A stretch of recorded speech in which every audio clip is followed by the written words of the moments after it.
Buenas tardes. Mi nombre es Ana Sola Alderete, soy becaria postdoctoral y docente de la Facultad de Artes de la Universidad Nacional de Córdoba, y el título de la ponencia es Todo objeto es un ladrón, Shakespeare en el centro de la segunda posguerra. La comunicación se contextualiza en una investigación de largo aliento dedicada a las dinámicas grupales de artistas en Córdoba, y específicamente se enmarca en un proyecto postdoctoral que está observando las escrituras sobre arte en el periodo comprendido entre 1938 y 1946. En esta oportunidad, no obstante, me voy a concentrar en dos piezas discursivas que no aluden directamente al arte local, pero permiten rastrear conexiones entre una crítica cultural de vocación marxista y la Asociación de Pintores y Escultores de Córdoba. Estas dos piezas son la conferencia de Héctor Raurich, Shakespeare y el alba del mundo moderno, dictada en Córdoba en noviembre de 1942 y editada de manera póstuma en este libro de la crítica como creación en el 65, y el artículo de Alfredo Terzada, Encrucijada de la Cultura, publicado en el primer número de la revista también editada por Terzada, Crisis, en agosto de 1946. Ambos textos se apoyan en una obra renacentista, o en varias, para avanzar en la comprensión histórica de la cultura moderna y alegar por un arte revolucionario contemporáneo.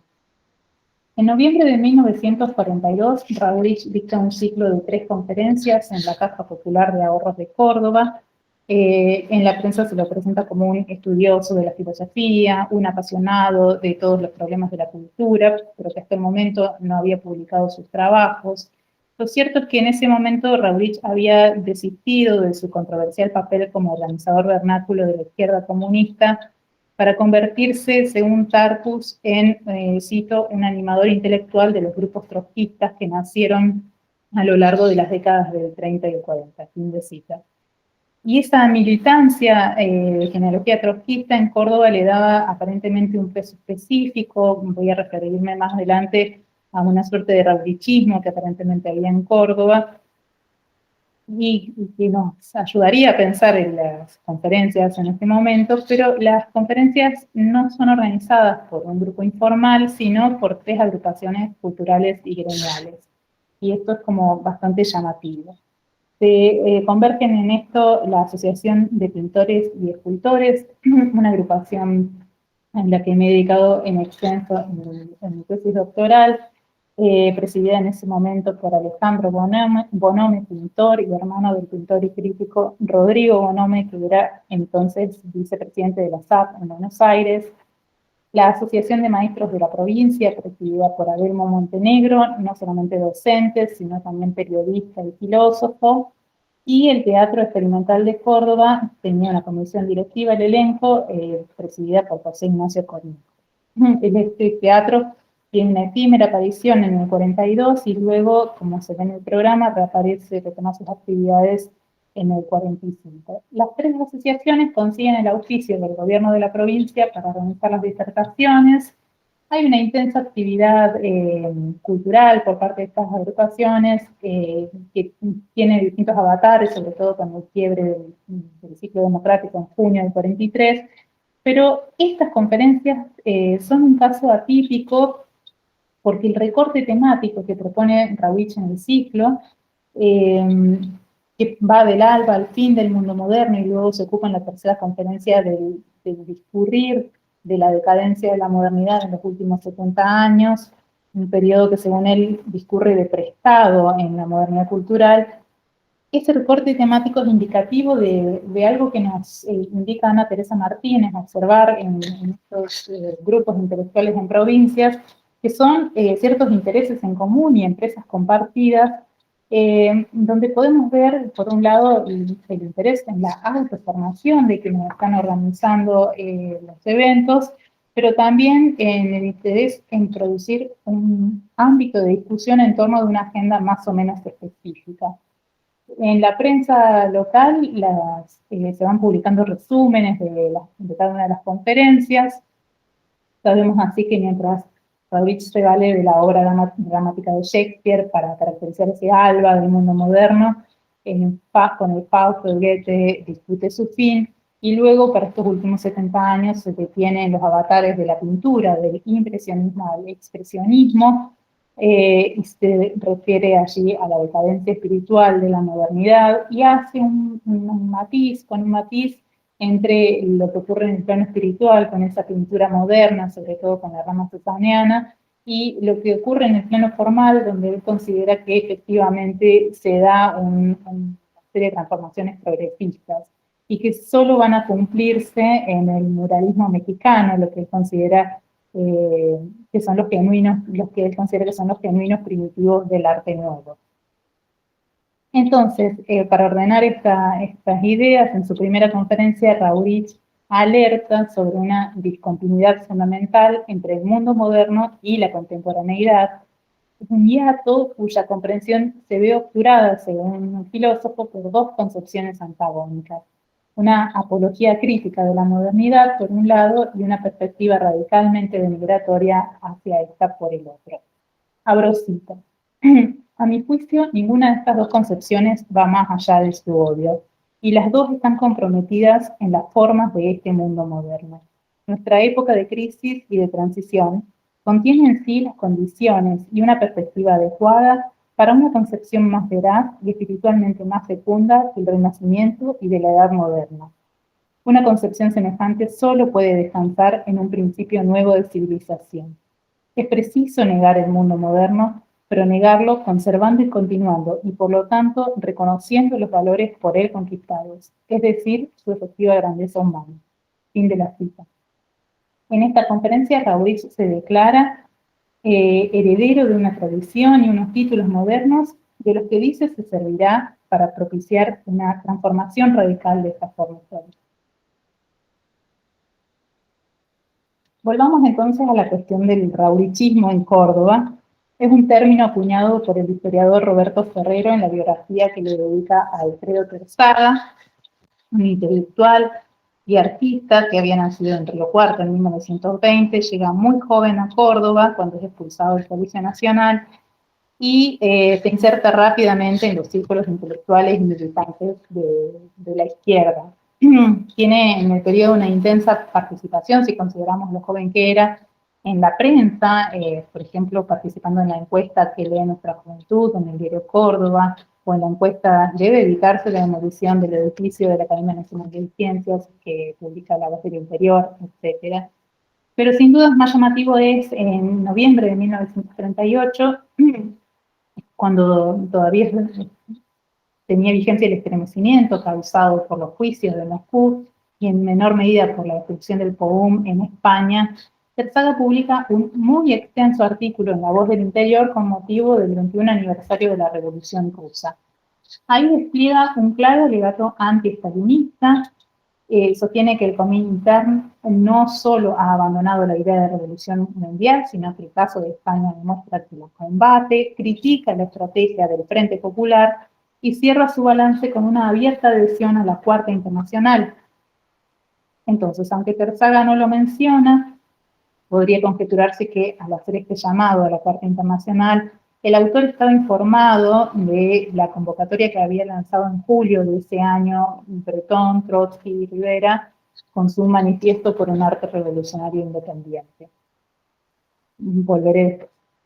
A inicios de la década del 40, Terzaga, autodidacta, empieza a perfilarse como un artista, sobre todo grabador en este primer periodo, crítico de arte y crítico literario, entre otros roles que lo ubican en varias ocasiones en la órbita de las agrupaciones que mencioné recién.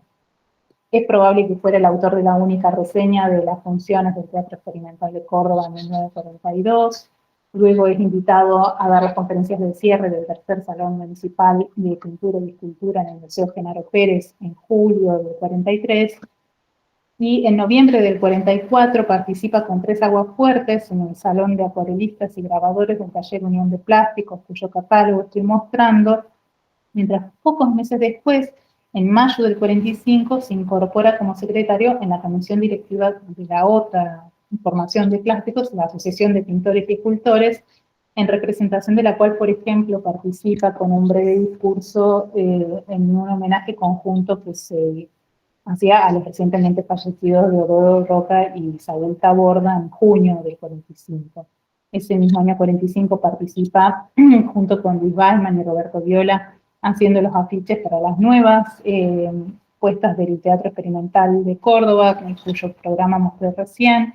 En ese programa coinciden entonces los nombres de estos tres artistas, que en última instancia confirma un ámbito de intensos intercambios intelectuales y artísticos que, aunque sea parcialmente, estaba nucleado en torno de la APE. Vamos entonces a 1946. En trabajos anteriores consideramos cómo la APE dispersa un poco sus fuerzas en el 45, hay una suspensión simultánea de las actividades en distintas agrupaciones artísticas y después de eso es evidente que se pierde el poder de convocatoria de la agrupación. Sabemos entonces que la comisión directiva estaba presidida por el escultor Emilio Casas Ocampo, acompañado por Alfredo Terzaga en la secretaría. Las asambleas evidentemente se hacen más espaciadas y la comisión directiva no va cambiando, aunque envían unos muy flacos reportes al anuario Plástica de la República Argentina entre el 46 y el 47, donde siguen apareciendo Casas Ocampo y Terzaga como presidente y secretario. También en el 46, aparentemente Terzaga intenta radicar en La Plata, pero un tiempo regresa a Córdoba, y en ese contexto llama la atención que vea a la luz su revista Crisis, su primera aventura editorial, una publicación mensual dedicada a literatura, crítica y arte, que tuvo una muy corta existencia, como suele ocurrir. Se publican 4 números entre agosto del 46 y marzo del 47. Estoy mostrando imágenes del número 4 de marzo del 47, donde en el número 1 y 4, que son los que conocemos, hay colaboraciones de Luis Franco desde Catamarca y de Esteban Rey desde Jujuy, otros intelectuales trotskistas, por lo menos hacia fines de la década del 30, que habían tenido entonces estancias temporales en Córdoba. De hecho, Esteban Rey sería uno de los participantes de ese raurichismo cordobés. En el primer número de Crisis, Terzaga publica un artículo que a su vez sería una editorial, y apoyándome un poco en Mangoni y Warley, me atrevo a decir que es una suerte de manifiesto disimulado en la editorial de una revista, donde se aboca a interpretar esta segunda posguerra, no solo como un momento de crisis para las esferas de la creación consideradas en su particularidad, sino para la actividad total del hombre. No obstante, y en línea con la perspectiva de Raurich, con quien por otra parte diverge en su posicionamiento político con el advenimiento del peronismo, como ocurriría con tantos intelectuales, Terzaga sostiene que la crisis ha incubado ya su solución. Lo sostiene en este artículo, ¿no? El hombre futuro está contenido en potencia en la crisis. Y esa es su hipótesis. La comunión o la convivencia de los hombres está a la vista, está contenida en potencia, como, abro cita, fruto dorado del trabajo, la técnica y la cultura acumuladas en años de larga historia. Fin de cita. Por eso este artículo, Encrucijada de la Cultura, es un alegato revolucionario por una transformación integral de la vida, que se apoya no solo en Shakespeare, sino en citas a Marx, a Lefebvre, a Dostoyevsky, y en ese alegato entra a tallar la obra de Shakespeare. Si bien el argumento central de Raurich es que la obra del corpus general de Shakespeare podría interpretarse en base a 2 polos, uno de los cuales sería el personaje de Hamlet y su modernidad enfermiza, y otro Próspero, el protagonista de La Tempestad, a quien caracteriza como una suerte de revolucionario que transformó ese conocimiento negativo del mal en un conocimiento liberador. Cuando Raurich inicia su conferencia, no hace una alusión a estas 2 obras, Hamlet y La Tempestad, sino a Timón de Atenas, una obra en la que encuentra una de las, según sus palabras, más admirables páginas que en la historia literaria mundial se hayan escrito sobre el dinero. Fin de cita. La observación es prácticamente la misma a la que hace Marx en sus manuscritos económicos y filosóficos de 1844, donde cita además los mismos pasajes de la tercera escena del acto 4 para referirse al poder del dinero. Raurich sostiene que aunque en las obras de Shakespeare, aunque las obras de Shakespeare no tuvieran un fin político en sí mismas, su arte es revolucionario porque, abro cita, no se contenta con expresar lo que es, la realidad desgarrada, escindida, lo inhumano que hay en el hombre de su época, sino que también expresa lo que los hombres anhelan, lo que deben anhelar. Fin de cita. Timón de Atenas es una expresión del realismo de Shakespeare, pero en otras obras, como La Tempestad, se ve expresada la contraparte, la realidad anhelada. Y el uno expresa la humanidad desgarrada y en el otro el anhelo. La utopía expresa en Shakespeare, según Routledge, abro cita, un mito que mantiene vivos y actuantes el disconformismo con lo existente, la voluntad de transformarlo y la inquieta esperanza. Fin de cita. Entonces, más que los probables vínculos entre Terzagha y Routledge en Córdoba, me parece que en la cita compartida a los manuscritos de Marx, por un lado, a la lectura marxista de Timón de Atenas de Shakespeare, por el otro, es donde se advierte un argumento compartido hacia la repolitización de la cultura contemporánea, articulada en el argumento de la ubicuidad histórica del dramaturgo inglés, que ambos valoran como una cualidad revolucionaria, un conformismo revolucionario. Lo que me interesa poner de relieve es cómo Terzagha, en particular, se sirve de Shakespeare para dar visos combativos a la apertura de Crisis, a ese texto de apertura de Crisis, como dije en este epígrafe que estoy mostrando, y en consecuencia a la revista. Todo objeto es un ladrón. Las leyes, vuestro freno y vuestro látigo, por el poder brutal que hay en ellos, son un hurto desenfrenado. Se sirve de ese epígrafe para lograr un extrañamiento y aludir a lo que Marx había dicho justamente sobre el poder del dinero. Abro cita de Marx: la inversión y confusión de todas las cualidades humanas y naturales, la conjugación de las imposibilidades. El poder del dinero es el poder enajenado de la humanidad. Fin de cita. Ese extrañamiento es asimismo un recurso que usa Shakespeare en la obra. Este pasaje es un parlamento de Timón hacia los ladrones, a quienes les dice que se va a encargar de legitimar porque está hastiado de profesiones confesables llenas de ladrones inconfesados. Y en respuesta a esto, los ladrones incluso dicen: casi me ha disgustado con mi profesión al aconsejarme practicarla. Es decir, que el propio pasaje genera ese extrañamiento dentro del argumento de la obra. Terzagha afirma que la salida de la crisis tiene que ver con superar el enajenamiento del espíritu en el objeto, ¿no? El objeto que es un ladrón. Y para ello es menester valerse de las sofisticadas formas del pensamiento, de la técnica y del arte modernos para reintroducir los valores enajenados y ocultos en el mundo nuevo. Es por eso que Terzagha combate la novedad por la novedad sin renegar por ello de los progresos artísticos. Abro cita: lo que debe exigirse a la imaginación creadora no es el espectáculo del mago que saca liebre tras liebre del mismo sombrero, sino la capacidad de crear, en vez de una secuencia ininterrumpida de novedades, nuevas relaciones, en vez de los pretenciosos nuevos mundos, verdaderas nuevas asignaciones de valor. Para que ello suceda, es menester que los puntos de apoyo sean verdaderamente otros, que el cambio exista no en la intimidad de los espíritus, sino real y concretamente. Por eso, para cerrar, me gustaría reflexionar sobre tres aspectos. Por un lado, sobre estos ecos del marxismo crítico, o lo que Michel Lowy denomina el marxismo libertario o el marxismo romántico de Breton, Trotsky y Rivera, en los escritos de Terzagha y Routledge.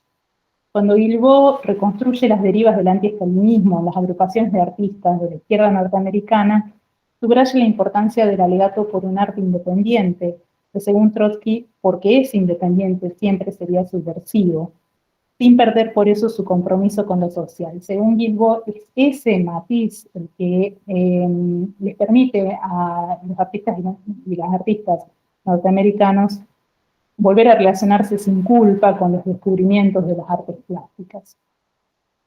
El segundo aspecto sobre el que me interesaba reflexionar son las implicancias de esta suerte de manifiesto de Terzagha en el contexto más inmediato, con especial atención a su simultánea participación en la APE, es decir, publicación de Revista Crisis y participación en la APE. Me interesa, recuperando un poco la sugerencia de Ana Teresa Martínez, recuperar los interrogantes sobre qué debates locales, qué preocupaciones implícitas o relecturas selectivas pueden atisbarse en el análisis de las palabras de los intelectuales de provincia, dice Ana Teresa, aquí serían de las palabras de Terzaga. Terzaga insiste que los artistas de Córdoba de este periodo son inconformistas, pero que han tenido una actitud dubitativa ante el presente. Me estoy recitando unos escritos más tardíos. Y es probable que estos debates por un arte revolucionario de genealogía trotskista hayan tenido cierto peso específico que se hace necesario reevaluar. Y finalmente, me interesaba reflexionar sobre el lugar que se le da en estos textos a la obra de Shakespeare, que se le da a la obra de Shakespeare en una crítica cultural marxista de vocación revolucionaria que aspira a poner en el centro el espíritu crítico. En Shakespeare ven su inconformismo, la puesta en cuestión de los puntos de apoyo y del sistema de relaciones de la cultura contemporánea, el efecto de extrañamiento. Y una cuestión que no debía ser menor era la relación entre el arte y el dinero, un tema que por otra parte tocaba muy de cerca las dinámicas grupales artísticas en el periodo. La consideración de cuestiones muy locales nos habilita a pensar en articulaciones internacionales concretas que reenvían nuevamente a la necesidad de profundizar la perspectiva del diálogo entre metrópolis y provincias en el estudio del arte moderno del siglo XX. Con esto termino. Muchas gracias.